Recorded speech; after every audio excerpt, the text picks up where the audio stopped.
to our summit because this crisis affects us all. Russia has shattered peace in Europe. The people of Ukraine are fighting for their freedom in the face of Russia's unprovoked invasion. We deplore the tragic loss of life, enormous human suffering and destruction. Our thoughts are with those killed, injured, and displaced. We call on Russia to stop this senseless war. Immediately cease its assaults, withdraw all its forces from Ukraine, and turn back to the path of dialogue and turn away from aggression. The Kremlin's objectives are not limited to Ukraine. Russia has demanded legally binding agreements to announce further NATO enlargement and to remove troops and infrastructure from allies that joined after 1997. We are facing a new normal in European security, where Russia openly contests the European security order and uses force to pursue its objectives. The world will hold Russia and Belarus accountable for their actions. Russia as the aggressor, Belarus as the enabler. President Putin's decision to pursue his aggression against Ukraine is a terrible strategic mistake, for which Russia would pay a severe price for years to come. NATO allies and the European Union have already introduced significant sanctions, and many of our partners around the globe have joined us. We must stand ready to do more, even if it means we have to pay a price, because we are in this for the long haul. At the same time, the Russian people must know that Kremlin's war on Ukraine will not make Russia more secure. It will not make Russia more respected in the world. It will not lead to a better future for your children. In response to Russia's massive military build-up over the past months, we have already strengthened our deterrence and defense. Yesterday, NATO allies activated our defense plans. And as a result, we are deploying elements of the NATO response force on land, at sea, and in the air, to further strengthen our posture and to respond quickly to any contingency. The United States, Canada, and European allies have deployed thousands of more troops to the eastern part of the alliance. We have over 100 jets at high alert operating in over 30 different locations, and over 120 ships from the high north to the Mediterranean, including 3 strike carrier groups. There must be no space for miscalculation or misunderstanding. We will do what it takes to protect and defend every ally and every inch of NATO territory. Leaders today also made clear that we must continue our support to Ukraine. The Kremlin is trying to make NATO and the EU provide less support to our partners. So our collective answer must be more support to countries like Georgia, Moldova, and Bosnia-Herzegovina, to help them succeed with their democratic reforms and pursue the path that they have freely chosen. More than ever, this crisis demonstrates the importance of North America and Europe standing together in NATO. There is no security in Europe without a strong transatlantic bond. With that, I'm ready to take your questions. Okay, we'll go to Al Jazeera. James Bayes, Al Jazeera. How fearful are you about the possible fall of Kyiv? How long, in your estimation, can the government of Ukraine last? And if we move to a resistance insurgency type situation, what support can NATO then give? So what we see now is a full-fledged invasion of Ukraine from multiple directions with air, sea and land capabilities. And this is actually in line with what our intelligence services predicted over a long period of time, because we saw the build-up around Ukraine with air, sea and land forces. We see, of course, that they're moving towards Kyiv. We also see the rhetoric, the messages, which is strongly indicating that the aim is to change government, to change and remove the democratically elected government in Kyiv. We are in close contact with the government of Ukraine. We are, of course, monitoring the situation very closely. It is still a fluid situation. What we have seen is that the Ukrainian forces are fighting bravely and are actually able to inflict damage on the invading Russian forces. But again, it is a very fluid and an evolving situation. NATO allies expressed at the summit today that they provide support to Ukraine. They are ready to continue to provide support to Ukraine, military support, financial support, humanitarian support. And then I think we all have to judge how things evolve. But the message from NATO leaders and also from Finland and Sweden, EU, is that we are there to support Ukraine. We have supported Ukraine for many years, and we continue to provide support. We'll go to the National Press Agency of Ukraine. Dmitry Shkurko, National News Agency of Ukraine. Secretary General, in the current situation which we observe now in Ukraine, does NATO preserve its desire to assist Ukraine with defensive equipment? In particular, can we expect that NATO will provide Ukraine with so badly needed anti-aircraft equipment? Thank you so much. So NATO allies continue to provide support to Ukraine, and it was actually at the meeting today at the NATO summit with EU and Finland and Sweden. Allies announced and also informed other allies about the type of weapons, the type of support, and some of that also includes air defense systems. So NATO allies have and continue to provide support, military, but also different types of equipment to Ukraine. Then we all realize that, of course, in this very evolving and difficult situation, it's hard to predict what will be what are the possibilities in the future. But allies are providing support and are very committed to continue to provide support. Okay, we'll go to NBC, just behind the cameras.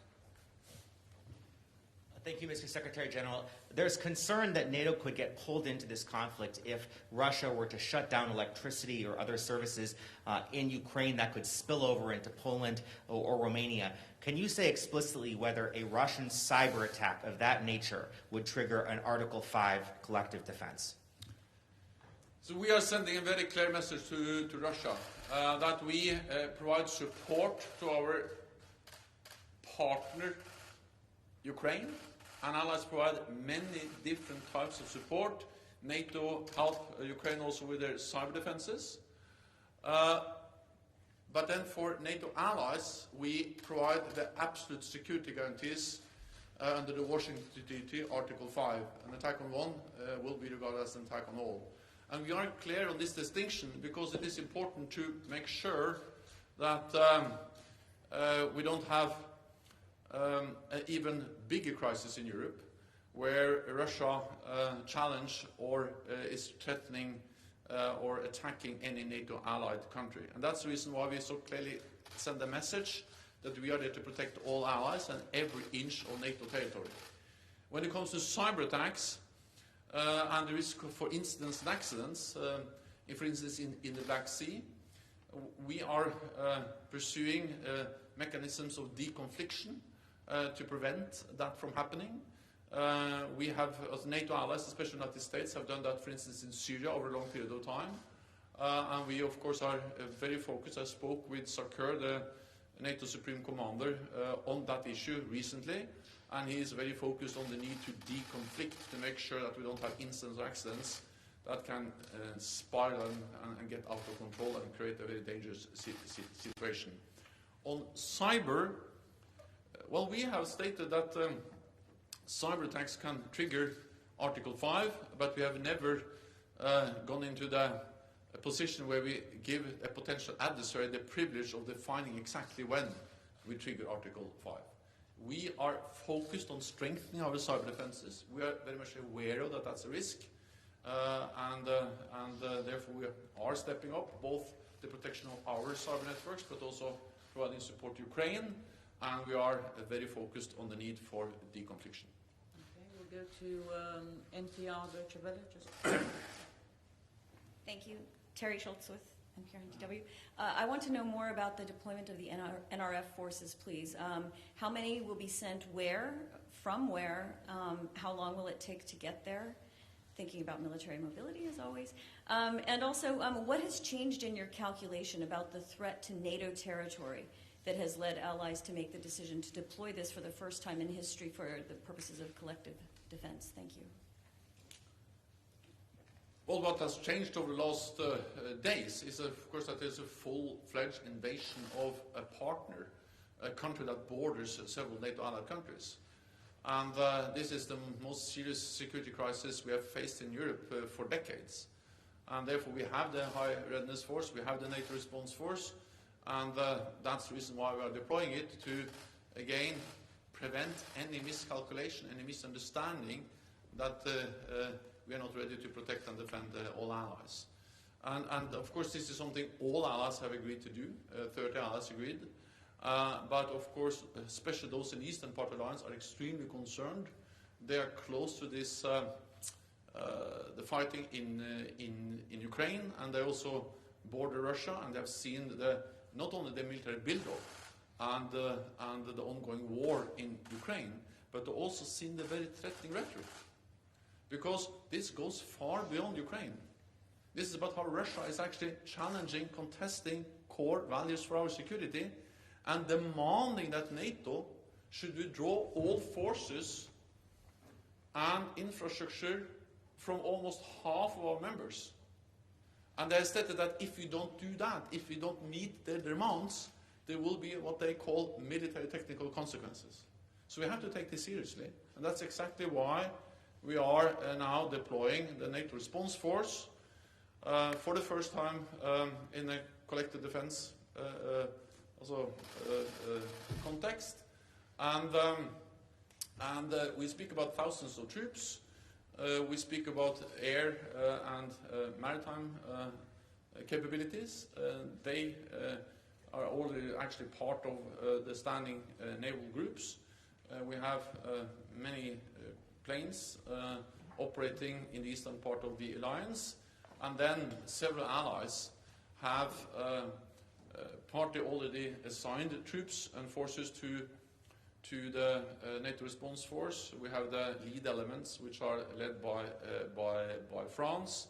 We have the United States, which has assigned thousands of troops to the NATO Response Force. And these will be deployed to different places in the eastern part of the alliance. Well, they are partly coming from the United States, but these are also very much European troops.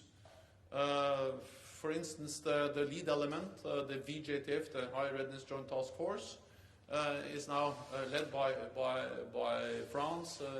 There's a strong German component there, and other allies also part of that. Associated Press. Lorne Cook, Associated Press. Just to follow up on that, Secretary General, the VJTF can only go to one place, and you have 8 allies that are extremely nervous. I mean, where might you send it? Have you identified a particular weakness on that eastern flank? Thank you. But I think we have to understand that we have many elements, components of the NATO response force. We have increased the readiness of the NATO response force, and then I don't speak only about the lead element or the VJTF, the Very High Readiness Joint Task Force, but we speak about more elements than just that one. Second, we have allies, the United States, but also the United Kingdom and other allies that have increased readiness of forces that are assigned to NATO and the NATO response force. So, of course, these are additional forces that we can deploy as part of the broader deployment of the NATO response force. I'm not saying that we are deploying the whole force. The size of the NATO response force has been tripled since 2014 to roughly 40,000 troops. I'm not saying we're deploying the whole thing. I'm saying that we are deploying elements of the lead, also the VJTF, and elements of the rest of the NATO response force. And then it is for SACEUR to make final decisions exactly where the different elements are deployed. But we activated the defense plans yesterday, and now the elements of this force will be deployed, or is being deployed. Okay, we'll go to TV2. Lady in white. Lady in white, over there. Thanks, Elin Sørsdal, TV2 Norway. I'll just follow up on AP and what Terry from NPR said. How quick can these troops and this force be deployed? But some of these forces are already operating because we have sea and air forces, which are also already part of the NATO maritime forces operating from the Barents Sea down to the Mediterranean. Some are air forces, the air component of the NATO response force. And then some of the land forces also can move within a few days because they are part of either the lead element, which has already high readiness, or the other elements that has been put on high readiness. So we speak about days, and some are already operating because we have increased our presence already. Okay, we'll try to take a couple of questions online. We'll go first to Frankfurt Allgemeine Zeitung, Thomas Kuczka. Thanks a lot. Good afternoon. Secretary General, in the statement that has just been released, it is said that Russia's actions are flagrant rejection of the principles enshrined in the NATO-Russia Founding Act, and then it continues, it is Russia that has walked away from its commitments under the Act. Does that mean that NATO now considers the NATO-Russia Founding Act as obsolete, or do NATO member states are they still bound, do they still feel bound by this document? Thanks a lot. Also, NATO leaders decided today a statement where we clearly state the fact that Russia has walked away. The NATO-Russia Founding Act is based on some core principles enshrined in the Founding Act, and that is the respect for territorial integrity and sovereignty of all countries, including, of course, Ukraine. And this has been violated not once but twice, and actually been constantly violated since 2014 with the illegal annexation of Crimea and the continued presence of Russian forces and Russian-backed separatists in eastern Ukraine and Donbass. And this is further violated with the full-fledged invasion of Ukraine that we have seen over the last couple of days. So what we see is that Russia show no respect for the NATO-Russia Founding Act. And of course, if you have a founding act between two partners, NATO and Russia, and one part doesn't respect that agreement, the agreement doesn't work. It doesn't function. It doesn't help us to improve our relationship with Russia. Because even if the Founding Act has good provisions and good intentions, if these intentions and the provisions and the Founding Act is not respected, it doesn't work. So that's the reality. The NATO-Russia Founding Act doesn't work because one side, Russia, has violated it over many years, but now we see an extremely blatant and flagrant violation of the Founding Act with the invasion of Ukraine. We'll take the next question online also from Greg Palkett from Fox. Thank you, Juana. Thank you, Mr. Secretary General. Two quick questions, one about war, one about peace. Do you agree with some reports of intelligence officials that Kyiv could fall within the next, say, day or two? And despite the bravery of the fighting that you have cited among Ukrainian soldiers, do you see a defeat inevitable if war goes on? And the quick question about peace, there is discussion, President Zelensky offering to discuss with Russia an approach to peace that might include neutrality for Ukraine. Would you agree to something like that? Thank you. So first on the situation on the ground. It is a full invasion of Ukraine. They are moving towards Kyiv, and the stated goal is to change the government of Ukraine. It is a very unpredictable situation, therefore I will not speculate, but I will pay my respect to the Ukrainian armed forces, which are really proving their bravery and their courage by fighting and standing up against the much larger invading Russian force. On potential talks between the government of Ukraine, President Zelensky and Russia, my main message is that this is for President Zelensky and the government of Ukraine to decide. What we need to see now is that Russia stop the attack against Ukraine, that they withdraw their forces and cease all the attacks on Ukraine. That's the easiest, the fastest, and the best way to peace. So if they want peace, then it's just stop to attack Ukraine. And therefore we call on Russia to do exactly that. Okay, we'll go to NTV. Yes, Sonomot from NTV. Secretary General, two short questions. First, you're a statistician, and so far with regard to risk, you have already evaluated the risk and the threat against NATO coming from Russia. Particularly, you foresee the playbook of Russia. And so my first question is, what is the risk that this conflict spread where, and what might be the end goal of Russia? And my second question is, you have at the tip of your fingers the security of 1 billion citizens in the transatlantic area. So you met with on VTC all the leaders. Can you reassure the public opinion that if there is a genuine threat coming from, because the rhetoric, the aggressive rhetoric of Russia, its behavior is unacceptable, that all member states are committed to defend and protect every single centimeter of NATO? Thank you.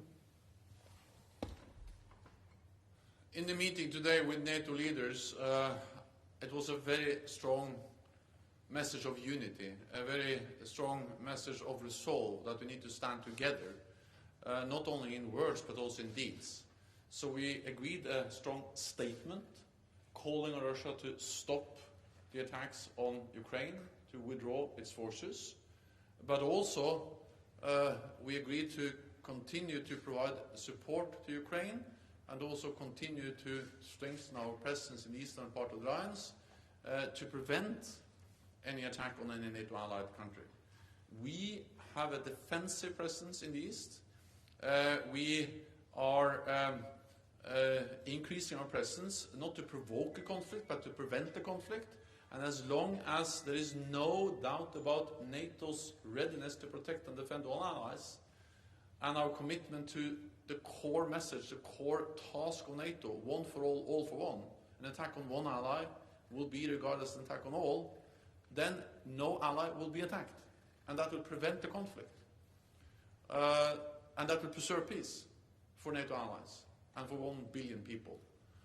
And that's the reason why we communicate so clearly, and that's the reason why we are deploying more troops in the eastern part of the alliance, to make sure that there is no possibility to misunderstand our readiness to protect and defend all allies. And again, this is to preserve peace, to prevent an attack, and to prevent that the war which is going on in Ukraine spill over to any NATO allied country.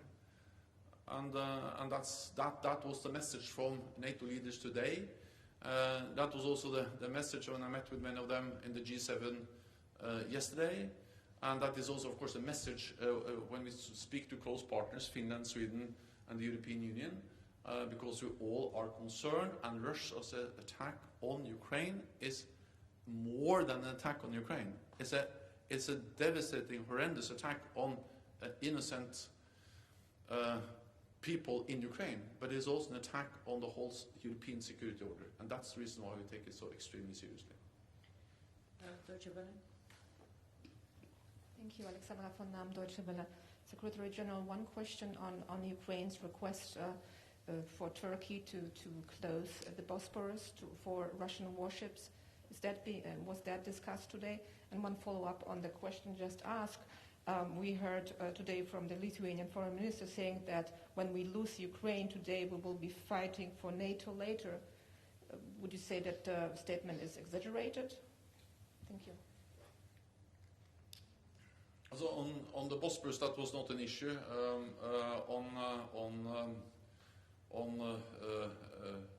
The potential attack or any potential attack on a NATO allied country, well, also, that has been my message throughout the whole day. That was the message from the NATO leaders in the summit today, is that we are there to protect and defend all allies.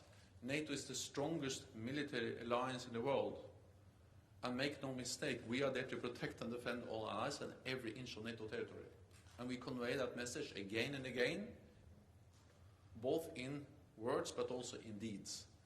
And that's the way to prevent war, that's the way to prevent an attack, to preserve peace, and we have done so for more than 70 years, and we will continue to do it, also in the light of the attack on Ukraine. Thank you very much. This concludes this press conference.